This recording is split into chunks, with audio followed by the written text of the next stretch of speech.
On April 4th, 1968, at 6:05 p.m. in Memphis, Tennessee, Martin Luther King Jr. was shot and killed. He was an amazing orator, had an impeccable voice, and a truly important message that still rings very true today. And much like Obi-Wan Kenobi from Star Wars, you can strike him down, but he will only come back stronger. Many generations have passed since his death, and those who remember that specific point in history would have to be at least 60 or older today, but there are those who remember. Happy Martin Luther King Jr. Day, everybody. Let's all remember the wisdom he shared with us and that history repeats itself. Today I'm going to share with you a lot of amazing research from a book called The Fourth Turning that shows that we are going into, and actually quite in the middle of, what is called a global winter, a great crisis period. This can be mapped out throughout history. This keeps happening in a very cyclic manner, and it shakes humanity and all of society to its very core.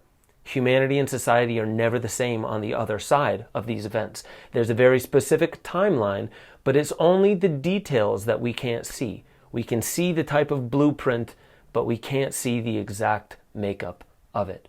So, the reason I'm bringing this to you is because I want to share with you some amazing quotes from Martin Luther King Jr.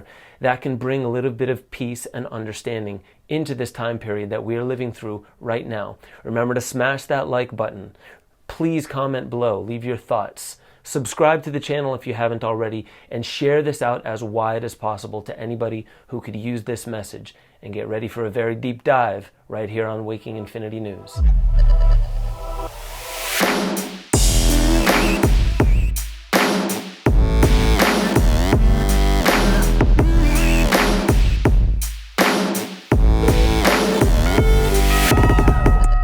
Welcome back to Waking Infinity News, ladies and gentlemen. I'm your host, Ben Joseph Stewart, and today I'm going to be talking about conflict and this great crisis winter that we, as an entire species, are just about at the climax of right now. All throughout 2020, through the coronavirus pandemic, before and after quarantine, race riots broke out all across the United States after the death of George Floyd, which is really just one story among a mountain, leaving minority groups feeling a sense of inequality and injustice that has literally been present in this country and all other countries since the dawn of time. Now, 60 years ago, there were race riots across the country as well in the days of Martin Luther King Jr. and Malcolm X. They were both assassinated, along with many members of the Black Panthers. But what I'm going to be bringing to you today is less pitted in race, and it's more very revelatory about why these kinds of conflicts may continue to come up, how these kinds of stories might also be manufactured. But there's a lot of healing we need to do as a species, and I want to give you some of my favorite quotes by Martin Luther King Jr. to show that his message transcends color, race, creed, any kind of identity of nationalism or even gender boundaries. These were wise words that we need to heed today so we are not pitted against one another, brother to brother, sister to sister, mother to father, son to daughter. We need this message, so I hope this really rings true. I'm going to take you back in time. 90 years ago, because there's this cycle called the saeculum. The Etruscans, pre-Romans, and even the Romans saw this cycle. They called it the saeculum, which is roughly the period of a long lifespan, so 80 to 90 years. This is going to be a very important period because every 80 to 90 years, throughout Anglo-Saxon and some say any culture, all of our history is, in a sense, marked with these conflict and crisis periods. But if you look at the major ones, they seem to be 80 to 90 years apart. So, I want to take you back in time to the 1930s. Let's take a look at what race relations were like in the 1930s. Here's an article that states, "The problem of the Great Depression affected virtually every group of Americans. No group was harder hit than the African Americans. By 1932, approximately half of African Americans were out of work. In some northern cities, whites called for African Americans to be fired from any jobs as long as there were whites out of work. This was the racial climate. Racial violence again became more common, especially in the South. Lynchings had declined to around eight lynchings in 1932, but surged to 28 in 1933. Although most African Americans traditionally voted Republican at this time, the election of President Franklin Roosevelt began to change voting patterns. Roosevelt entertained African American visitors at the White House and was known to have a number of black advisors. According to historian John Hope Franklin, many African Americans were excited about the energy with which Roosevelt began tackling the problems of the Depression and gained a sense of belonging they had never experienced before from his fireside chats. Still, discrimination occurred in the New Deal housing and employment.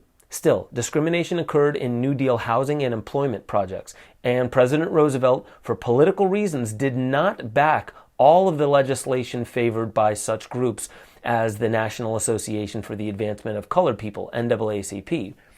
When the U.S. entered World War II, labor leader A. Philip Randolph threatened to organize a march on Washington to protest job discrimination in the military and other defense-related activities. In response, President Roosevelt issued Executive Order 8802, stating that all persons, regardless of race, creed, color, or national origin, would be allowed to participate fully in the defense of the United States. So, African Americans and whites, alongside Latinos, Native Americans, anybody, regardless of race, creed, color, anything like that, you can go and defend the country. He didn't say anything about job discrimination, but he did say you can go and fight in war to defend our country. Well, that's great. There's a lot of equality there that seemed to have happened. But you can read a little bit deeper into why we went to war. And there's many people who will actually show that central bankers were one of the main culprits, or at least one of the main ones implicated in who funded both sides of these major wars throughout history. In fact, Catherine Austin Fitts showed that 34 out of 37 of the race riots in 2020 happened right around a central bank, where many businesses were destroyed, infrastructure destroyed, potentially to lower the property value so that area can be bought out and built back up for nickels on the dollar in order to build up a smart grid for further protection of the central banks. So this didn't seem about color. If you believe these narratives, they don't seem as much about color. Because if you think about it, people of all race, colors, creeds, and even nationality, if you belong to the 99%, not that 1% of super rich, wealthy elites, if you belong to the 99%, then it doesn't matter what you look like, it doesn't matter what you sound like, what gender you are, what country you come from, you have more in common with one another than you do with those from different financial brackets. Vastly more in common with people who speak different languages in different regions of the world than those who earn thousands of times more than that 99%. So just keep that in mind. But before I come across like I'm purely blaming rich aristocracy for global events like this, I also believe that we're all taking part in a universal turning of the seasons. Martin Luther King Jr. said, "We may have all come on different ships, but we are in the same boat now." So the reason why I'm getting into this today is partly because it's Martin Luther King Jr. Day. And really, it's also because I just read this book, The Fourth Turning. Now, I've known about the saeculum, this 90-year period, for quite some time. But the reason why I really wanted to share this with you is because after reading The Fourth Turning by William Strauss and Neil Howe, which was written in 1997, keep that in mind. After I read that, I began to realize exactly how detailed the timeline of these saeculums truly are. The telltale signs that lead up to them and how long they last are pretty much etched in stone. Now, winter is here. if you look at this timeline, winter has already started. It started in 2008, roughly, right around the housing crash or the housing bubble. And that's when we started to see all these bailouts, and the whole financial institution and cultural climate and conversation began to dramatically shift. A lot of disbelief, distrust in authority and politics began to wane rapidly. This was the inciting incident, really. It's the spark that began the fire. And it really is a series of events that's leading us up to where we are right now. If you look at 2020, 2020 is not the climax. 2020 is the beginning of the bell curve, okay? Not even the beginning of the spark, that was 2008. 2020, with the pandemic, with the destruction of many businesses in the US and around the world, this was simply the telltale signs to get people to wake up to the fact that we are no longer in Kansas and there is no going back. There is a gate that is opened. We are all passing through it one way or another. Winter is here. Now you might respect and understand why Hollywood, for the past 10 years or so, have been showing many annihilation events, apocalyptic events, post-apocalyptic events, series like The Walking Dead, zombie apocalypses everywhere. I could go on and on. V for Vendetta, even things like The Matrix, showing us that something is coming. And this has been known for quite some time because this saeculum has been known since pre-Roman periods. So, mind you, as many people will take this as a very scary scenario, I want to really tell you that time is not linear. When you look at time in a very linear way, you'll take a look at the details around you right now, and you'll take them very personally. Why is this happening to me? But, as they mention in the fourth turning, if you see the cyclic, seasonal nature of history, you might come to realize that you are a part of something much larger than yourself. It's mythical in nature. It's huge. It's historic. And you are a part of it. Your voice matters. This is why I bring it to you, because it's quite beautiful. And many have asked these authors, can you avoid it? Is there a way to avoid winter? And these authors consistently say no. Don't get scared, because what they do say is that even though the timeline is pretty much etched in stone, even though the fact that it is a conflict, a crisis, and a winter is etched in stone, the exact details are unknown. Does it have to end in war? If you look at history, yes. But if you realize that that detail really doesn't have to be something with weapons of mass destruction, it could be something a lot more psychological and spiritual, much like we've heard end times biblically, or Nostradamus talking about World War III, or this whole idea that we are not wrestling with flesh and blood anymore, but with dark forces and principalities. Then you may understand the depth of what I'm bringing to you. So I want to go a little bit deeper and share some things with you. The crisis period is followed by a high, and that gives way to an awakening, which sets off the unraveling and inevitably leads to the next crisis. They decided to show that the last winter was the Great Depression and World War II in the book The Fourth Turning. The winter prior was the Civil War. The one prior to that was the Revolutionary War. And even before that, not even a U.S. Winter, was the Glorious Revolution in Europe, all separated by roughly 80 to 90 years, and really bringing us back to that inevitable crisis period. Now you can see that every crisis period throughout history was marked by war. So, what I want to bring your attention to is in Washington, D.C. right now, there are 30,000 armed military troops. I want to show you this video of somebody, a construction worker who lives in D.C. Never mind the fact that he probably dislikes the fact that Joe Biden seems like he's going to be inaugurated. But he's showing you the type of armament that you will see if you live in D.C. I'm about to show you something very scary. Look at these barricades. with these personnel tunnels and shit to go through. I'll give y'all another update in a minute. I'm walking up to my job site now, so I gotta check in.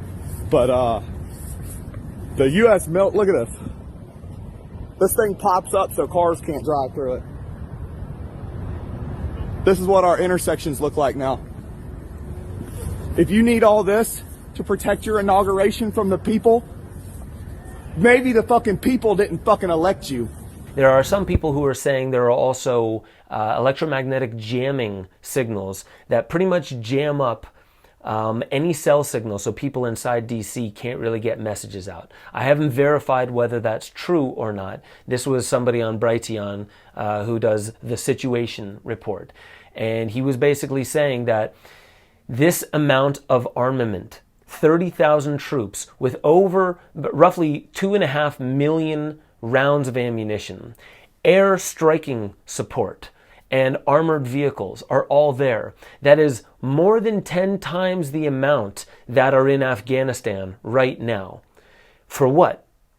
Angry and potentially armed Trump supporters? That's a little overkill, but maybe. Many people, especially this person on Brighteon, says this is about war with China. And there are some things that he brought up. These are going to sound ludicrous to you. They sound a little ludicrous to me as well, but I'm going to mention them because they were mentioned by this individual. He basically said that there are several scenarios that have been leaked to him as possibilities. That there are Chinese military troops in Mexico and in Canada that are ready for Joe Biden to step in, and Joe Biden will apparently has surrender orders to surrender the United States to China. This could be a lot of xenophobia. This could just be a lot of people that are coming up with stories to make you hate Joe Biden, fear China, and all of that might be true.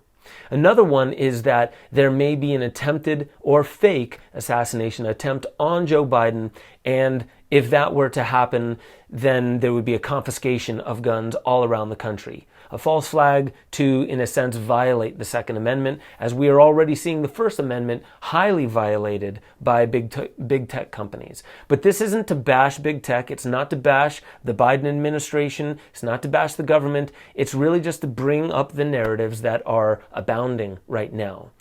Are we facing war? Is that what this is? Because if you look back through history, every crisis period is marked by war. So now I want to start reading you some articles from this book, The Fourth Turning, that was written in 1997. Remember, 1997, before September 11th, 2001, before any of these kinds of events came to pass. Please listen to the wording here very, very carefully. The next fourth turning is due to begin shortly after the new millennium, midway through the 00 decade. Around the 2005 mark, a sudden spark will catalyze a crisis mood, which 2008 was the housing bubble. Remnants of the old social order will disintegrate. Political and economic trust will implode. Real hardship will beset the land, with severe distress that could involve questions of class, Occupy Wall Street, race, like the race riots, nation and empire, like China and Russia fear. The very survival of the nation will feel at stake. Sometime before the year 2025, America will pass through a great gate in history, commensurate with the American Revolution, the Civil War, and twin emergencies of the Great Depression and World War II. The risk of catastrophe will be very high. The nation could erupt into insurrection, that word, insurrection, or civil violence, which we're already seeing, crack up geographically, or succumb to authoritarian rule. Many on the left believe that was Trump. Many on the right believe that's Biden and Kamala Harris. If there is a war, it is likely to be one of maximum risk and effort. In other words, a total war. Every fourth turning has ratcheted an upward turning in mankind's technology of destruction and willingness to use it. This time, America will enter a new fourth turning with the means to inflict unimaginable horrors. And perhaps we'll confront adversaries who possess the same. History is seasonal, and winter is coming. It goes on to say, for a brief time, the American firmament will be malleable. If there is confrontation, it is likely to lead to war. Fought until the losing side is rendered nil, its will broken, territory taken, and leaders captured. And if there is total war, it is likely that the most destructive weapons available will be deployed. Now, I know all this can sound very scary, but we have to ask ourselves, do these crisis periods always have to end in war? Yes, if we look back through history, that's the way it seems like it has been. But does it not also offer us some kind of opportunity to change? It doesn't have to mean that winter is not here. It doesn't have to mean that great change isn't coming. But what if that change does not have to be destructive, violent, brothers and sisters pitted against one another? Because I have to ask you, is it truly us? Are we too simple? Are we too violent of a species that we can't help but continually being at each other's throats every 90 or so years? Is it just us? Is it just what humans are all about? Or are these wars potentially manufactured? Are the narratives that cause us to go to war, to acquiesce to exactly what the rules, the laws, and the whole operation is about? Could these things be manufactured in ways where we're not allowed to talk about it? You can follow the narrative. You're a good citizen if you do that. Doesn't matter if you're left or right. Doesn't matter if you hate your brother and sister. If you're following the narrative, you're a good citizen. But if you talk about manufactured conspiracies, that all of this might be somehow manufactured by a small group, you're a nut job. You're a conspiracy theorist. Go away. We, the people, we would rather fight to the death than hear your theories about how there's some other way to remedy this global problem that we keep facing. So I'm going to read you something that Martin Luther King Jr. said. Rarely do we find men who willingly engage in hard, solid thinking. There is an almost universal quest for easy answers and half-baked solutions. Nothing pains some people more than having to think. He also said, our scientific power has outrun our spiritual power. We have guided missiles and misguided men. So let's no longer be misguided. Let's come back to center. Let's breathe through all of our animosity. Let's breathe through and forgive ourselves for all of the narratives that we bought hook, line, and sinker. Let's try and find clarity, not more reasons to fight one another, not more reasons to acquiesce our great human potential and put it in the hands of a group that cares very little whether we live or die. We need to see beyond a lot of these illusions. And also, not just believe that there is some, like I said before, rich aristocracy guiding all of this. I believe there is something even bigger, a universal turning of the seasons that we are all following. However, that does not mean, if this huge wave is coming, it does not mean we have to get clobbered by it. It could mean we can hop up and surf it. And what that means is finding harmony, becoming one with the event, finding the potential, the power within it, harnessing the power.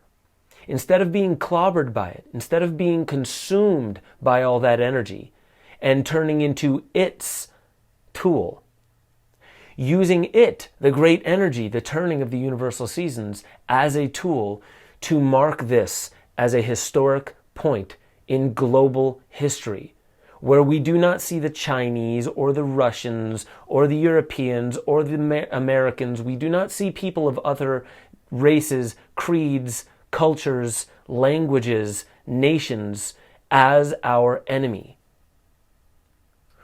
Truth is our ally.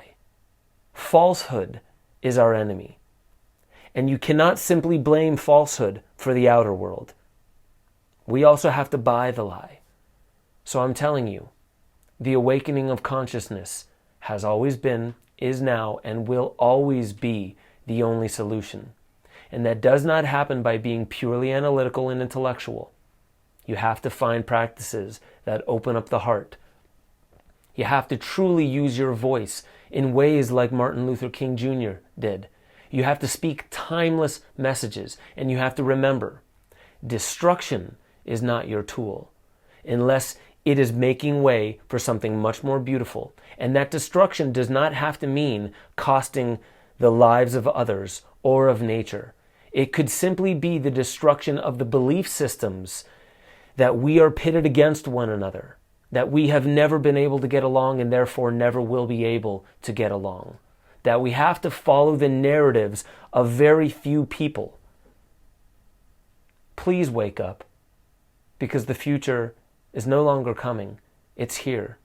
That great winter is upon us. The climax is likely 2021. So again, thank you guys for listening. I hope this does not scare you. I want you all to remember that love will always be the answer. And the greatest enemy is hate parading around as love. Do not be deceived by false love.